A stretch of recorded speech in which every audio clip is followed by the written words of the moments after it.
Saludos cordiales, muy buenas noches. Gracias por acompañarnos. Este es el programa Hora 25. La consulta popular ha quedado atrás.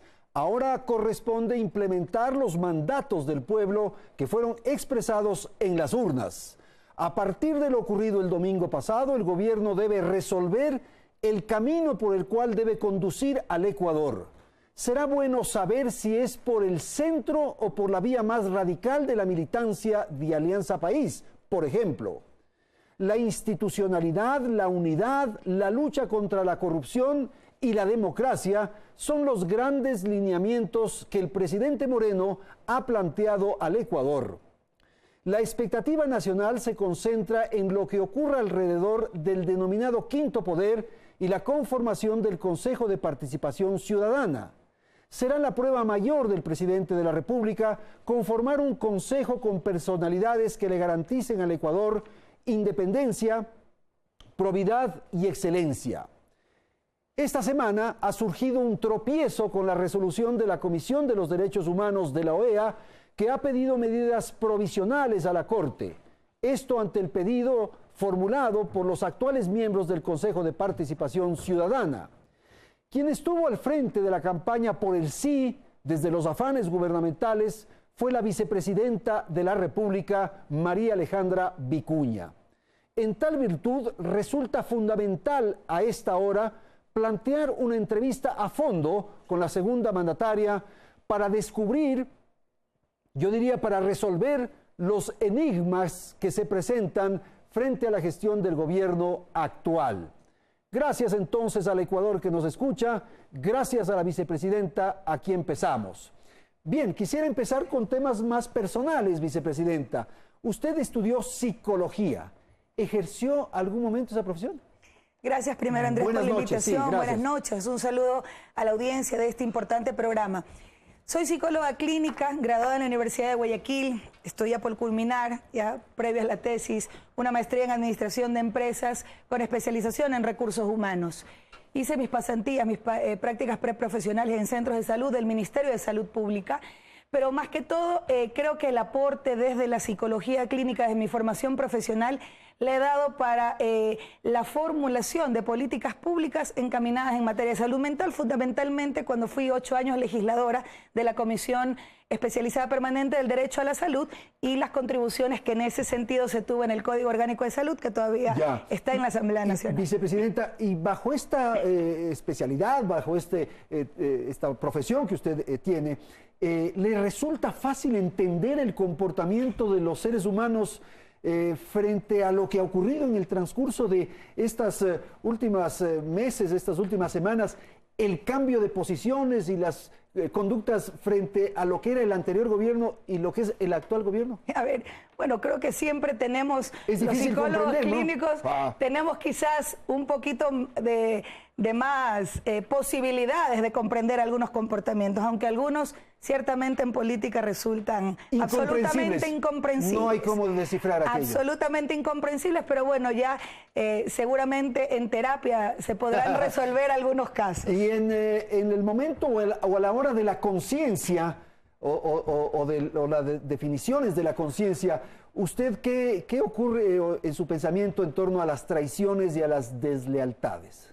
A ver, yo creo que finalmente en política, porque me parece que esto es fundamental, porque hay que analizarlo en qué contexto. Creo que cuando se ha tratado de posicionar en el imaginario colectivo como un despropósito realmente la posibilidad de que ha habido una traición al proceso político, yo solamente algunas reflexiones. Primero, la corrupción es traición.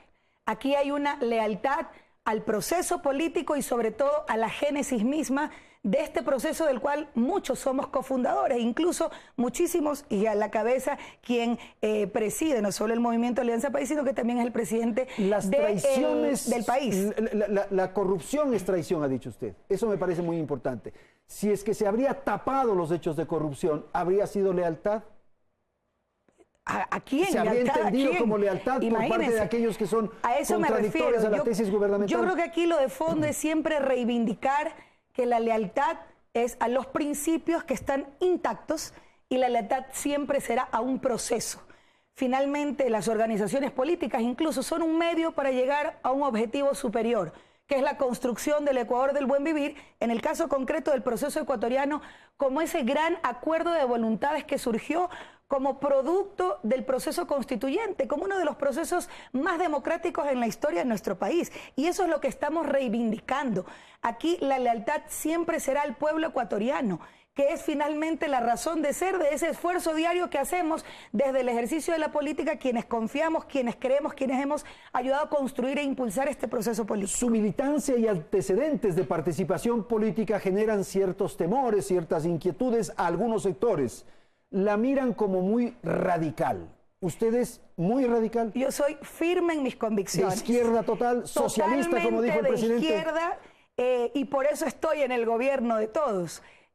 Por eso formo parte de un gobierno cuyo programa de gobierno ganó en las urnas por voluntad mayoritaria del pueblo ecuatoriano y que definitivamente reivindica los orígenes mismos de este proceso transformador. Gobierno de todos. Es el gobierno de todos. Ahí estará también la derecha, estará también la oligarquía, estará la...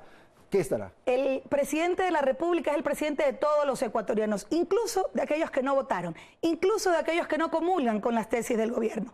Yo creo que en un acto no solo de sensatez, de madurez, sino de responsabilidad política, toda vez que luego de un proceso de 10 años, del cual hemos sido parte muchos, que no tiene dueños ni dueñas, que es un proceso colectivo, de una construcción conjunta, que evidentemente tiene conquistas indiscutibles que defenderemos siempre y con firmeza. Es innegable los avances en 10 años, pero también son innegables los errores que hemos cometido.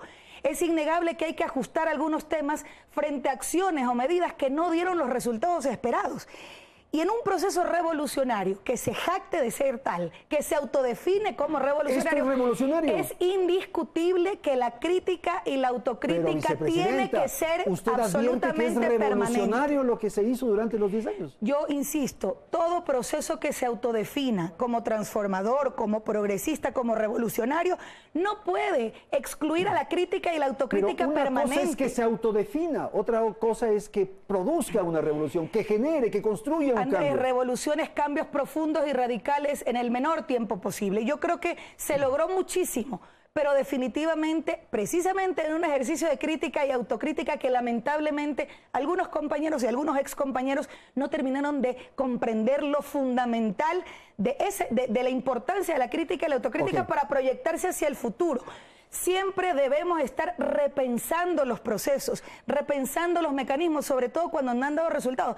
Pero aquí, Andrés, permíteme solo hacer brevemente una reflexión.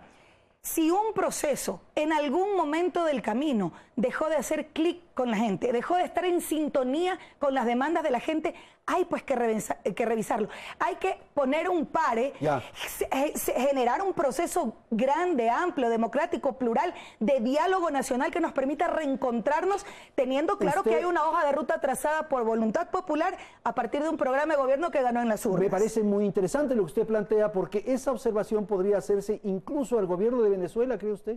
Yo creo que todos los gobiernos, ustedes han sido, todos los procesos, agrupación política ha sido muy cercana al proceso venezolano. Al proceso bolivariano, pero sobre todo, Andrés, al respeto irrestricto, a la defensa del derecho internacional, de sus principios, la libre autodeterminación de los pueblos. Los procesos los construyen los pueblos. Pero los pueblos, Andrés, que se mueren de hambre, vicepresidenta. A mí me parece que es fundamental, y no solo Venezuela, todos los países tienen el legítimo derecho a escoger su destino, de proyectarse hacia el futuro, de escoger su modelo. No somos quienes para interferir si usted ve que la casa de su vecina o vecino se está incendiando, si usted ve que la casa del vecino se está incendiando, ¿qué hace?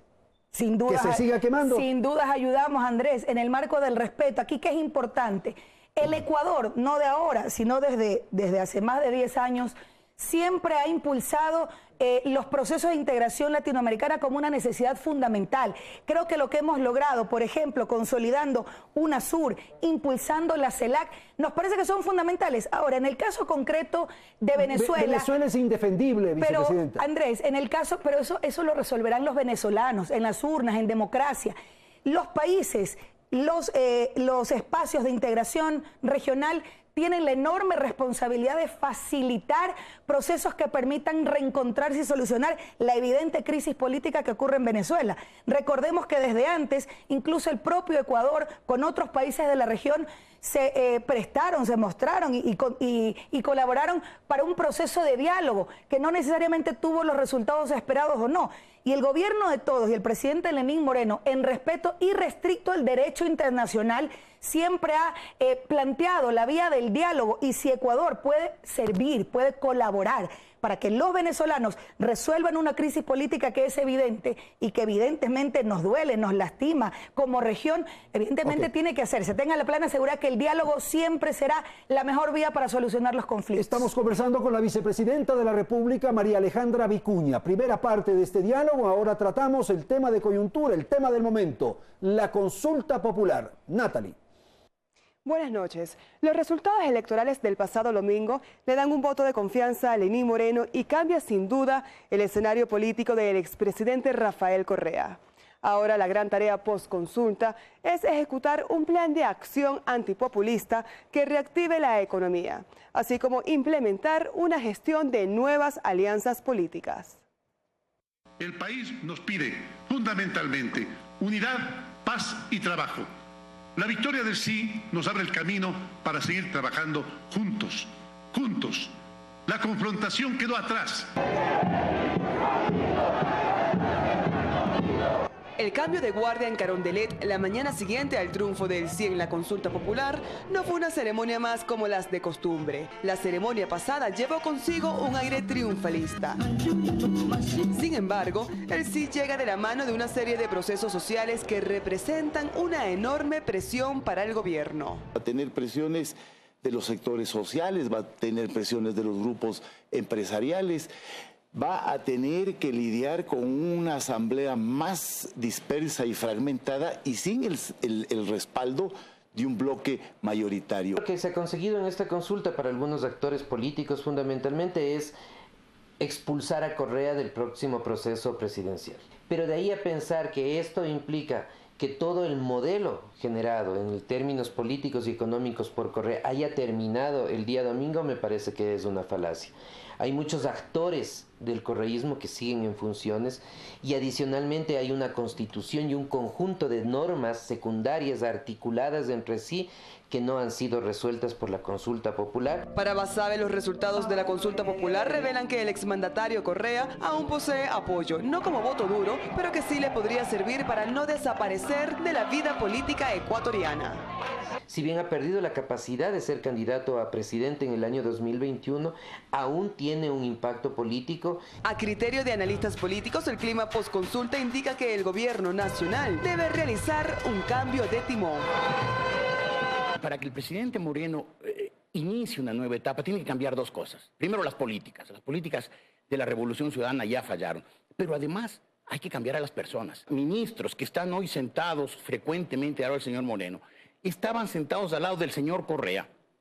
Y cuando Correa, en sus sábados de odio, calumniaba, ofendía, injuriaba, atacaba, dividía al país, ellos estaban muy sentados al lado, muy sonrientes, muy llenos de entusiasmo. Con esa gente no podemos pensar que va a haber una nueva etapa. En promedio, el 65% de los votantes respaldaron el sí. Sin embargo, hay que recordar que los resultados toman en cuenta solo los votos válidos y dejan de lado los nulos y blancos, que en esta ocasión se aproximaron al 10%. Entonces, el 74% de apoyo al sí en las preguntas 1 y 4 se traduce realmente a algo más del 60% del total de los electores. Me parece que no cumplió las expectativas que tuvo el gobierno, si se considera que al inicio del proceso de consulta la opción por el sí tenía más del 70% y en algunos casos inclusive el 80%. Esta victoria electoral representa un antes y después en la política ecuatoriana y el inicio de un nuevo reto para el mandato de Moreno. La propuesta del presidente de la República, una vez que se conocieron los resultados, se resume en unidad, paz y trabajo. Este gobierno, vicepresidenta, su gobierno, es extremadamente débil para llevar adelante esto. Bajo ningún punto de vista. Yo creo que hay un respaldo fundamental de la gente. Creo que en los primeros meses de gobierno del presidente Lenín Moreno, del gobierno de todos, una de las cosas que se logró, digamos, consolidar es la indiscutible legitimidad de ese mandato popular en las urnas, que incluso algunos actores políticos, algunos candidatos perdedores que no podían superar, así como veo como algunos de los entrevistados no han podido superar conflictos personales, y ya más bien ahí una recomendación desde el punto de vista profesional, acudir a terapia, porque me parece que es importante. Ahí puede ejercer usted su profesión. Sin duda, pues, claro. encantada de la vida, ojalá pero tenga tiempo. Pero Andrés, usted va a tener muchísimos pacientes que están en la política la plena seguridad. o que fueron gobernantes. Sí, y también algunos de sus entrevistados, que la verdad es que es evidente que cuando la gente defiende de forma irrestricta la voluntad popular, como no puede ser de otra manera, hay que hacerlo no solo en función de que los resultados nos convengan a nuestros intereses, ¿no? Entonces, cuando en las urnas gana un proyecto político a la cabeza con el presidente Lenín Moreno, con un programa de gobierno que está en plena ejecución, que como siempre decimos, dejó del 24 de mayo del 2017, dejó de ser una promesa de campaña para traducirse en acciones concretas y políticas públicas en beneficio de la gente. Eso es lo que decidió la gente en las urnas. Y en el marco del diálogo nacional, también como un ofrecimiento de campaña, y entendiendo el diálogo desde la perspectiva del gobierno, no como un mecanismo de apagar coyunturas o de guiñar el ojo a uno y otro sector, no, como una forma de gobernar, entendiendo que se construye en colectivo, pero que hay una hoja de ruta trazada, no por el gobierno, sino por el pueblo en las urnas, cuando el mandato popular le dijo sí, no solo a la consulta popular, sino a un programa de gobierno que está en ejecución y que tenemos toda la apertura para ir ajustándolo, para ir nutriéndolo en función de grandes objetivos nacionales. Y hay el riesgo de que esta propuesta que usted está refiriendo sea secuestrada por la derecha finalmente, ante un gobierno débil que no tiene la fortaleza, la capacidad de enfrentar. Muchos sectores se le irán montando, pues, vicepresidente. Bueno, yo discrepo, Andrés, con usted, porque yo no creo que es un gobierno débil. Yo creo que es un gobierno que tiene la solvencia y sobre todo ¿Dónde está la fortaleza? Del respaldo popular. El respaldo popular más allá de la consulta. Y es evidente que incluso el presidente Lenín Moreno tiene altísimos índices de aceptación. Pero fíjese que solamente en el Parlamento tiene dificultades de poder provocar una mayoría. Y finalmente son los legisladores los que tendrán que responder a sus mandantes si es que no actúan en consecuencia con el mandato. Si el presidente no tiene un bloque que le pueda seguir sus iniciativas, las leyes que envíe no van a ser respaldadas. Otra cosa, Andrés, que me parece también importantísimo reivindicar, porque aquí a veces se puede pensar que efectivamente, como es su pleno y legítimo derecho, organizaciones políticas de la derecha que respaldan la consulta popular, claro, vaya usted a preguntarles el por qué, pero finalmente tienen el legítimo derecho y lo han respaldado. Pero adjudicarse el triunfo del sí, ninguna organización política, ni de izquierda ni de derecha, ninguna... Ni el gobierno le pertenece a la gente, no, así es. A la gente. Esta consulta es una consulta ciudadana.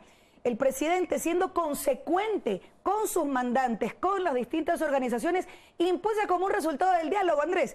Aquí, organizaciones históricas que han estado siempre en este proceso, FEI, FENACLE, FENOCIN, CUT, incluso el FUT, la CONAIE, es decir, organizaciones de izquierda, pueblos y nacionalidades, gremios de todo tipo. Ellos estarán en las calles después de 3 meses, vicepresidenta.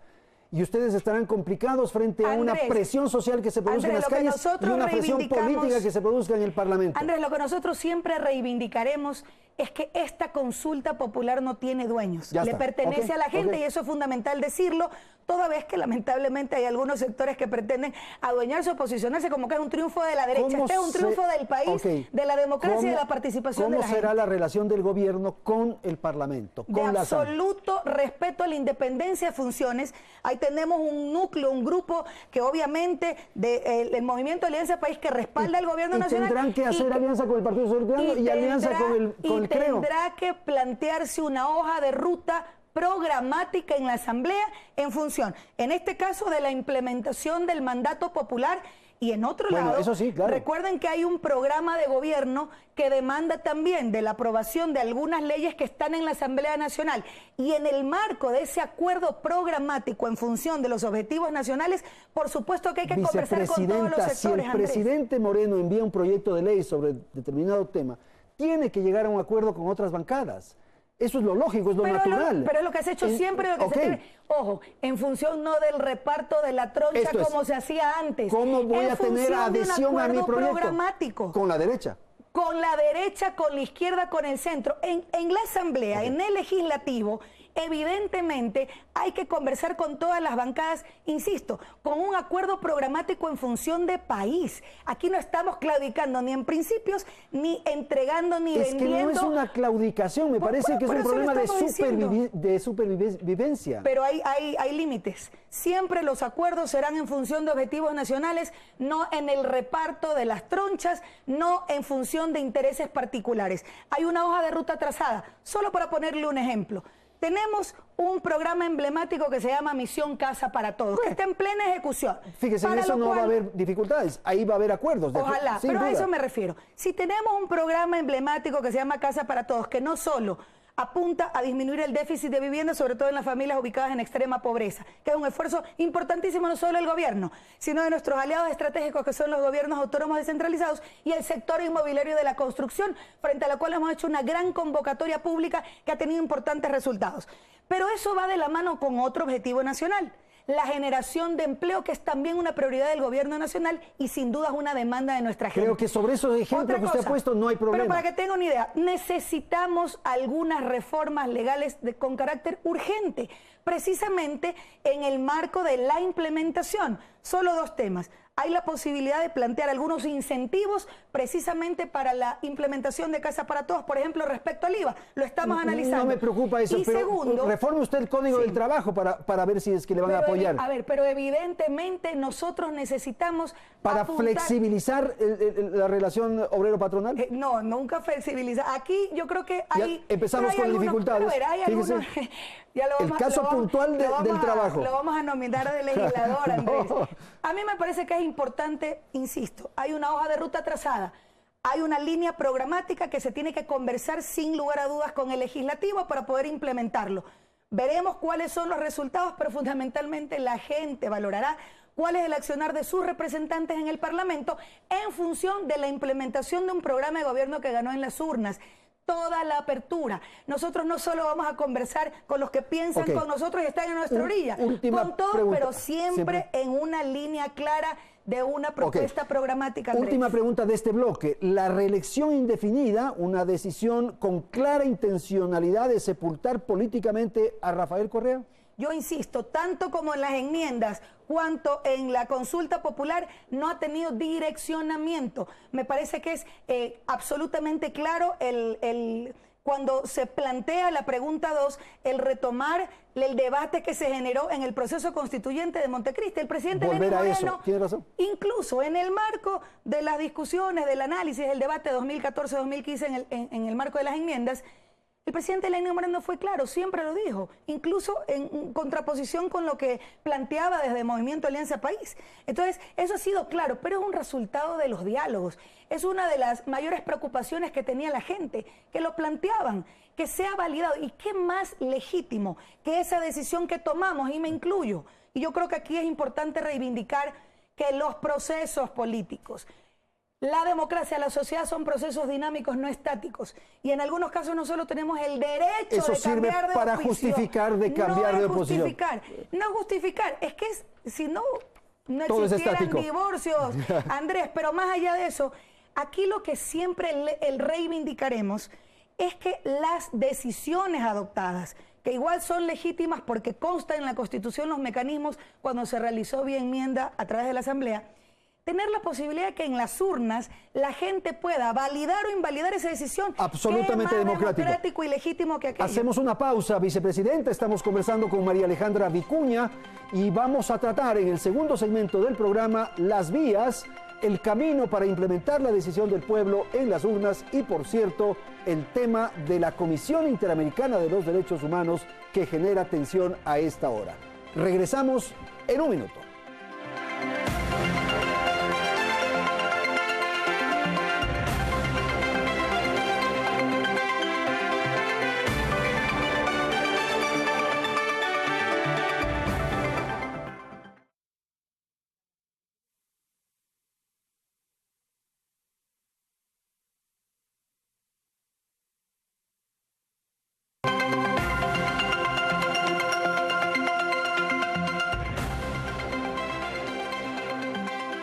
Con más de Hora 25. Luego de la consulta y referéndum del pasado domingo, los cambios relacionados a la ley de plusvalía y el Consejo de Participación Ciudadana y Control Social se deben realizar a través de reformas legislativas. Es por eso que la Asamblea Nacional aspira a aplicar antes del 16 de marzo la derogatoria de la ley de plusvalía y aprobar las reformas que permitan la designación de los consejeros del Consejo de Participación mediante el voto popular. Para las otras 5 preguntas de la consulta, la Asamblea no intervendrá para sus modificaciones, ya que los cambios aprobados pueden aplicarse a través de decretos ejecutivos o con la publicación de los resultados electorales en el registro oficial.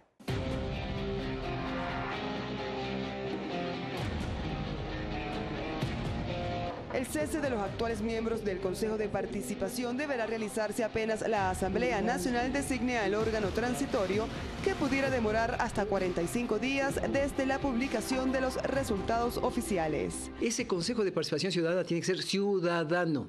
No pueden ser nadie vinculado al gobierno actual, al gobierno anterior, ni a ningún partido político. Según el anexo de esta pregunta, el Consejo Temporal se elegirá de entre 7 ternas enviadas por el presidente Lenín Moreno a la Asamblea Nacional. Y nosotros lo que tenemos que hacer como Asamblea Nacional básicamente es viabilizar la normativa secundaria para que se pueda normar el futuro proceso de elección de los consejeros. A propósito de este tema, la canciller María Fernanda Espinosa llamó a consultas al representante del país ante la Organización de Estados Americanos, el embajador José Valencia, tras la decisión de la Comisión Interamericana de Derechos Humanos de solicitar a la Corte Interamericana que adopte medidas provisionales en favor de los miembros del Consejo de Participación Ciudadana por considerar esta pregunta en la consulta inconstitucional. Y no permitiremos que organismos supranacionales atenten contra nuestra Constitución, contra la democracia, el derecho internacional y la voluntad del pueblo ecuatoriano. Una comisión ecuatoriana viajó el pasado jueves a la sede de la Corte Interamericana para defender su postura. Esta es una negligencia más de la Cancillería ecuatoriana, porque la Cancillería debió haber estado y el Gobierno Nacional debieron estar atentos en cuanto se presentó esta solicitud. Finalmente, con 4 votos a favor y 2 en contra, la Corte Interamericana de Derechos Humanos desestimó la solicitud de medidas provisionales que fueron enviadas por la Comisión Interamericana de Derechos Humanos en relación a la pregunta 3 de la consulta popular. Recibir de primera mano el pronunciamiento de la Corte que resolvió desestimar de plano la petición de la Comisión Interamericana de Derechos Humanos, como señalaba, a favor de los 3 miembros del Consejo de Participación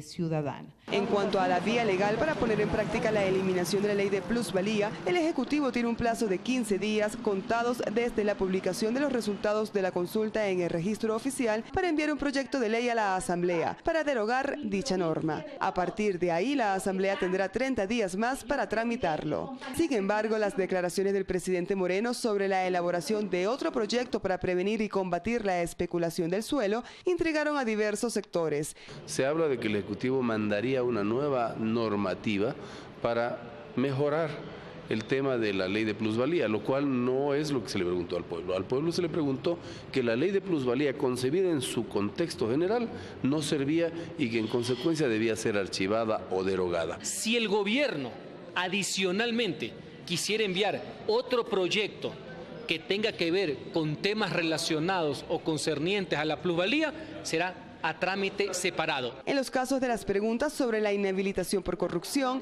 eliminación de la reelección indefinida, la no prescripción de delitos sexuales a niños y a adolescentes y la prohibición de la minería metálica, estas entrarán en vigencia inmediatamente después de la publicación de los resultados electorales en el registro oficial. Pasa inmediatamente a ser norma constitucional. En tanto, los legisladores del bloque de la llamada Revolución Ciudadana consideran que todos los textos deben pasar por la Asamblea Nacional. Ese mandato popular tiene que cumplirse a través de una ley. La Asamblea tiene una obligación de tramitarla en el menor tiempo posible y votarla, claro que sí. Tiene que haber una norma, porque si no, el mandato popular es inaplicable. Solo la pregunta 7, relacionada con la reducción en los límites de explotación en el Yasuní, será modificada vía decreto ejecutivo.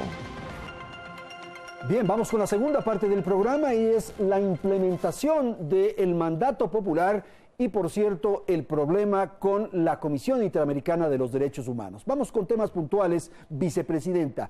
La ley o la decisión del pueblo respecto a plusvalía, ¿cómo debe ser tratada?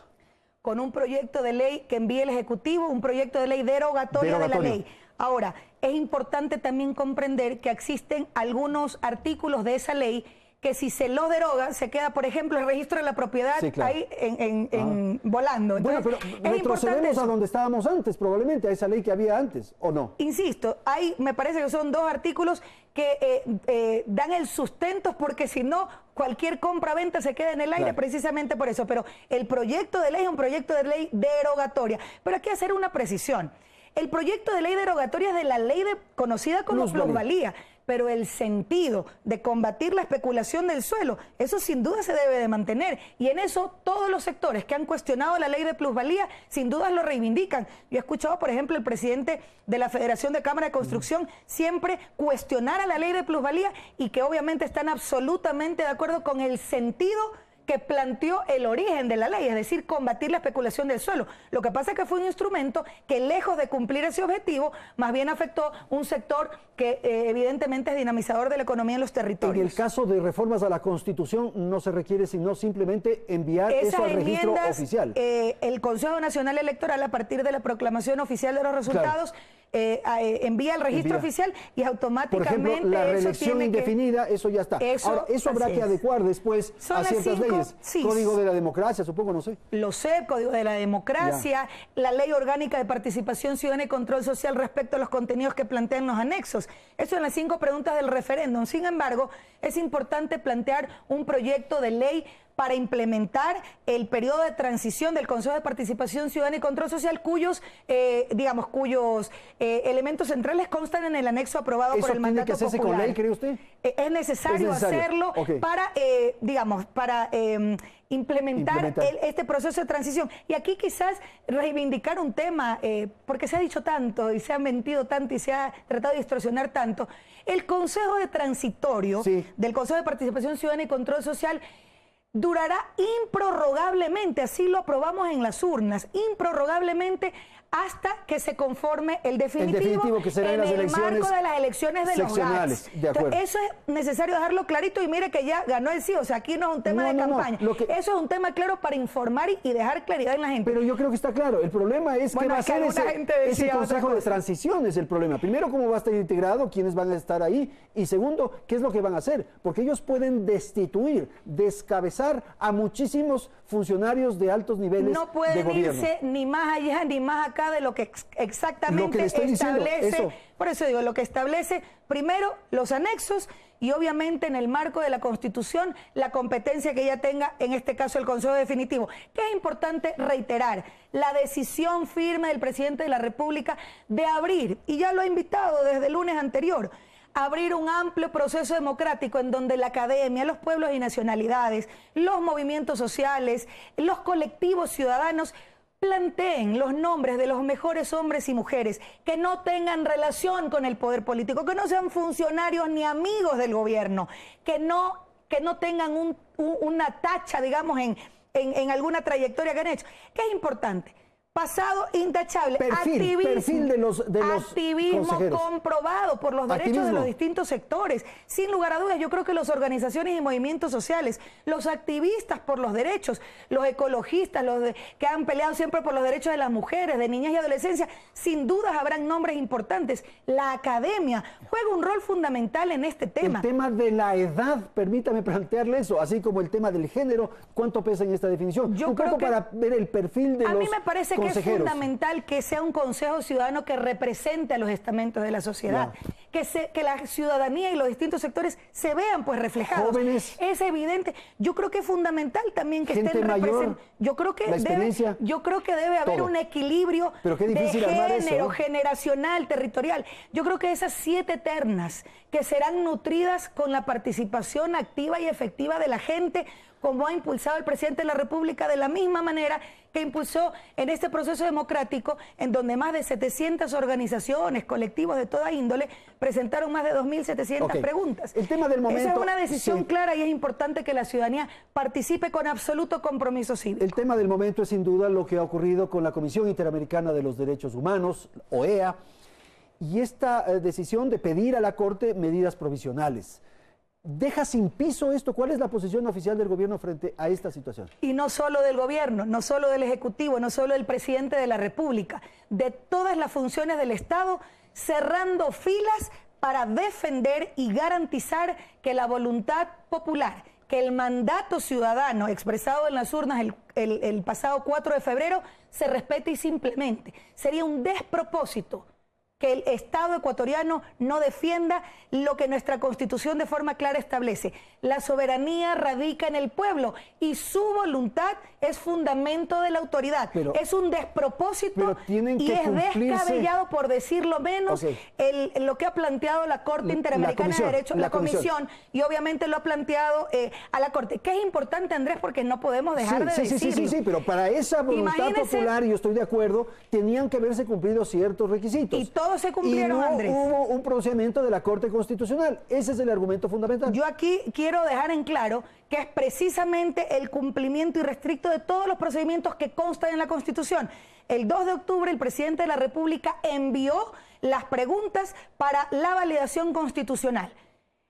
Luego de 20 días, de acuerdo a lo que establece claramente el artículo 105 de la Ley de Garantías Jurisdiccionales y Control Constitucional, que incluso fue exactamente el mismo artículo y la misma ley que fue sustentado, o fue el argumento para el proceso de consulta popular de la Concordia. Y aquí, en el noviembre del 2011, por las personas que hoy van a reivindicar a la CIDH cuando la han denostado todo el tiempo. Claro. Es un despropósito y realmente ahí hay una pretensión clara que la gente debe de rechazar.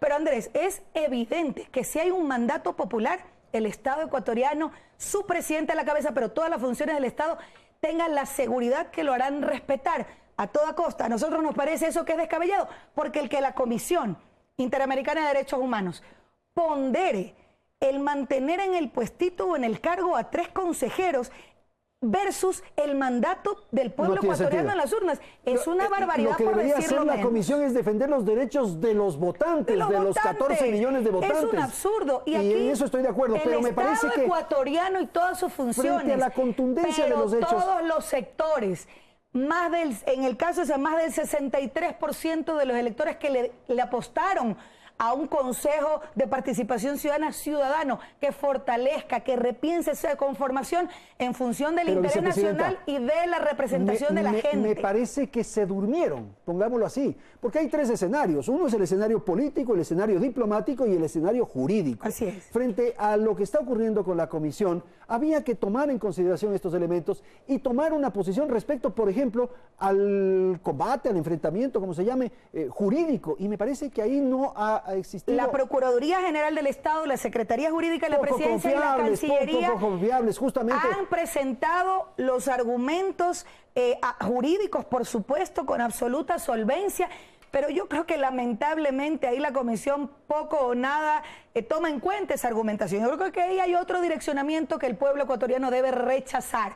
Creo que son prácticas que evidentemente incluso quienes ahora acuden, el expresidente Correa y el ex canciller Patiño, que finalmente, realmente en un acto que no sé cómo calificarlo, acuden a una instancia o defienden esa instancia a partir de los 3 vocales que son obviamente... Pero de alguna manera esa conducta ya estaba dibujada cuando se propuso el nombre de Patricio Pazmiño para ser integrante de estas instancias de derechos humanos continentales y cuando se asignó $1 millón para el funcionamiento de esto.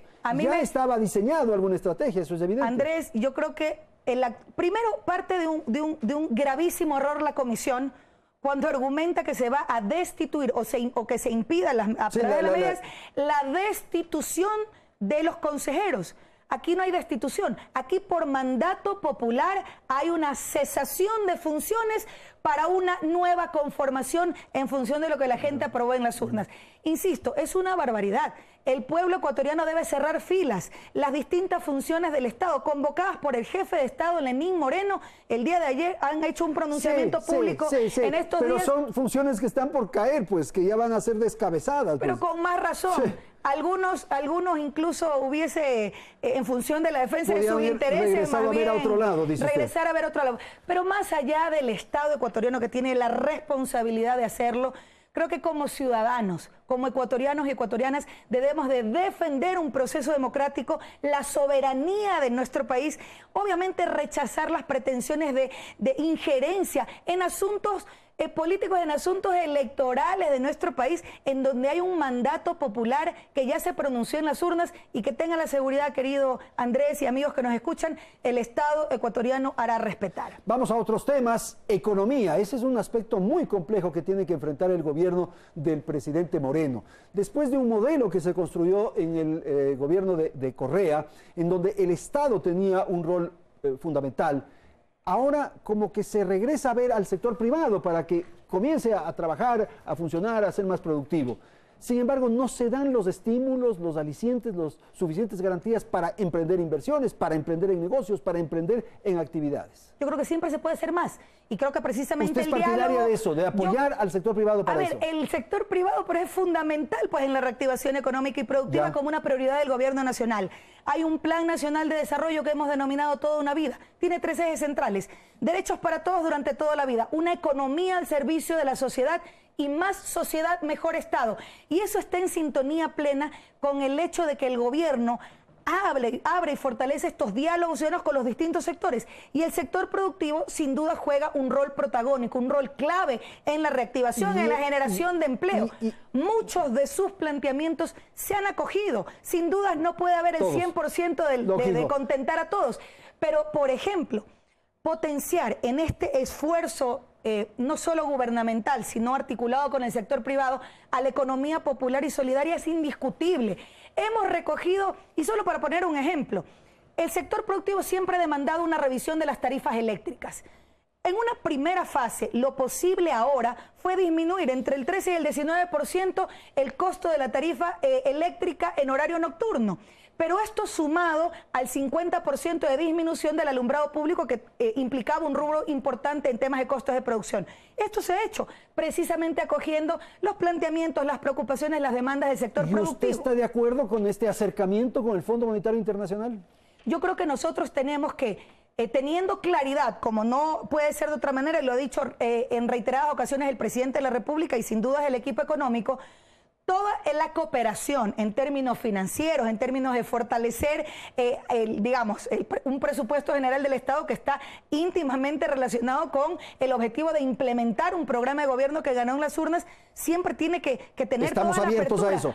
pero teniendo claridad cuáles son las condiciones y el interés nacional. Aquí no habrá sometimiento ni recetas que vayan en desmedro de los derechos ciudadanos. De eso no dude, Andrés. En esto de reactivar el aparato productivo privado es necesario también tener una mirada a lo que ocurre con el comercio exterior, con la necesidad de que nuestros productos estén en las vitrinas del mundo entero. Mercados, ahí, sin dudas. En ese ámbito, ¿usted es partidaria de un acuerdo con los Estados Unidos, de un tratado con los Estados Unidos? Un tratado de libre comercio sin duda ha sido mi postura que no, y la del propio gobierno nacional. Un acuerdo comercial, no solo con Estados Unidos, con todos los países que podemos fortalecer nuestras relaciones comerciales, negociando en términos no asimétricos, sino en función y de beneficio mutuo. Yo creo que esa es una posición clara del presidente de la República y definitivamente hacia allá vamos. Recordemos que otro de los objetivos centrales en el marco de una agenda de reactivación económica y productiva es, sin dudas,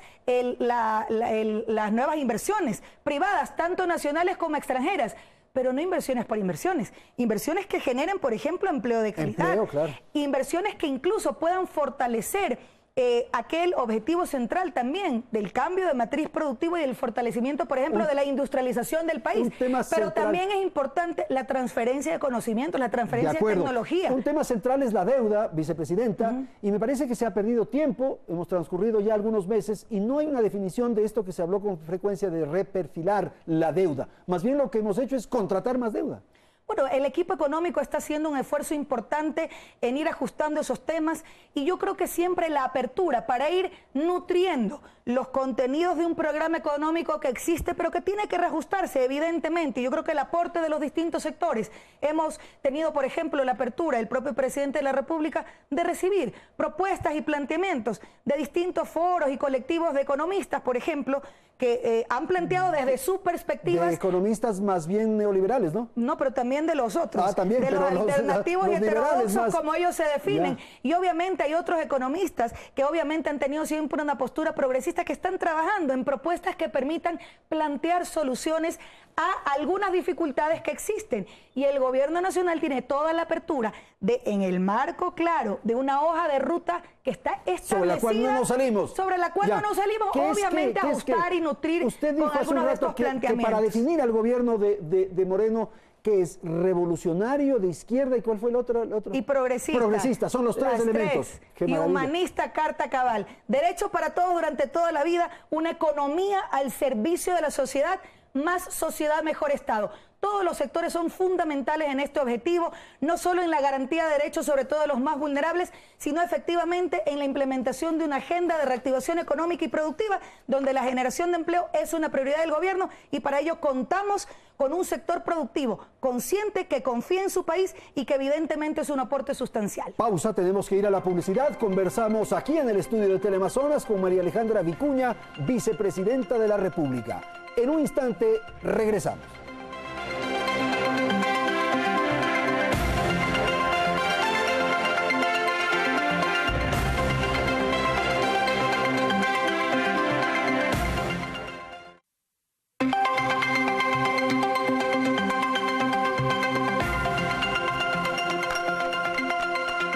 Bien, vamos a la tercera parte del programa. Tenemos algunas preguntas que se nos quedaron y que queremos precisiones. Política internacional. ¿Cómo definir la política internacional? Han sido glosadas, pongámoslo así, una serie de acciones que no han resultado y que más bien han hecho quedar mal. Caso Assange quizás es el más emblemático de eso. Bueno, no sé quedar mal ante quién, pero aquí ratificar que nuestra política internacional está en estricto apego al derecho internacional y a la defensa de nuestra soberanía. Sin dudas, hay una intencionalidad, por supuesto, de seguir contribuyendo a la integración regional, que creo que es una necesidad para América Latina. En el caso Assange, bueno, es la Cancillería la encargada de buscar las soluciones. Tenga la seguridad que las excelentes relaciones que hemos mantenido con Reino Unido se seguirán manteniendo y se buscará siempre en el ámbito diplomático las mejores soluciones a un tema que efectivamente está y que está desde hace más de 5 años, en donde el presidente de la República ha sido enfático de respetar absolutamente la protección de los derechos humanos tal como consta en nuestra Constitución y evidentemente en los tratados y convenios internacionales, y frente al caso Assange evidentemente se conoce pues de forma clara la postura del Ecuador. Pero más allá del caso Assange, insistir que nuestra política internacional está en estricto apego al derecho internacional, a la autodeterminación de los pueblos, a la defensa irrestricta de la soberanía y por supuesto que a la integración latinoamericana como una necesidad histórica. Lucha en contra de la corrupción, siguiente pregunta, y tiene que ver con el rol de la Contraloría. Hay el riesgo desde la mirada de otros sectores que son opositores al gobierno de que la Contraloría está siendo utilizada con el afán de perseguir finalmente. Bueno, yo no sé si quienes dicen aquello es porque cada uno juzga según sus prácticas. Yo lo que puedo reiterar es que el gobierno de todos y el presidente de la República ha sido enfático en el respeto irrestricto a la autonomía de las funciones del Estado y particularmente a la independencia que tiene en todo sentido la Contraloría General del Estado.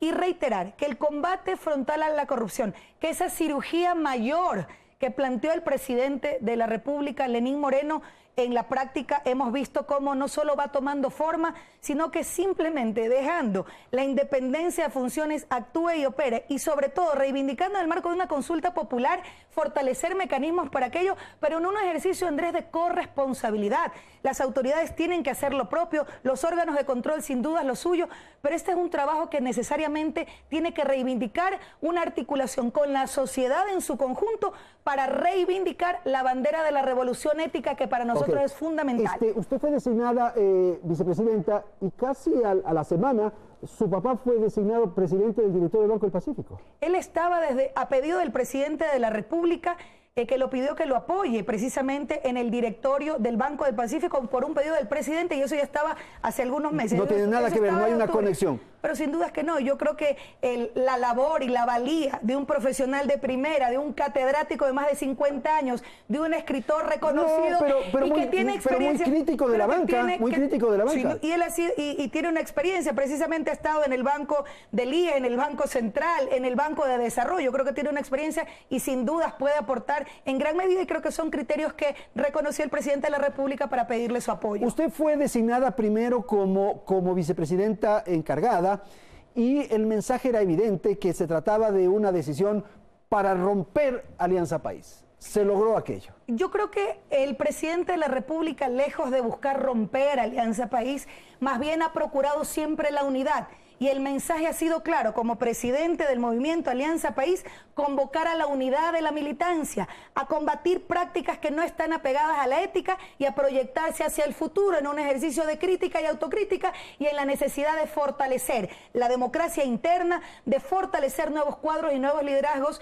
en nuestra organización política. Yo creo que eso es evidente reiterarlo, y yo creo que no es para nada la idea, o no fue para nada el criterio romper país. Bueno. Todo lo contrario, reivindicar y dar un mensaje claro de que el proyecto político que ganó en las urnas no solo se mantiene, sino ha habido un reconocimiento a aquellos que hemos sido cofundadores del movimiento Alianza País y que tenemos una postura que definitivamente está en función del interés nacional y de nuestros mandatos. Y ya cuando usted fue designada de modo definitivo con la decisión del Parlamento, hay sectores que más bien cuestionaron su designación en atención a que usted era muy radical, muy de izquierda, muy esto que hemos hablado, muy socialista, como repitió el presidente. ¿No era mejor oxigenar, dar otros espacios, otros aires? ¿Qué cree usted? A ver, insisto, cuando se respete la voluntad popular en las urnas, hay que respetar no solo la que nos conviene o la que nos guste.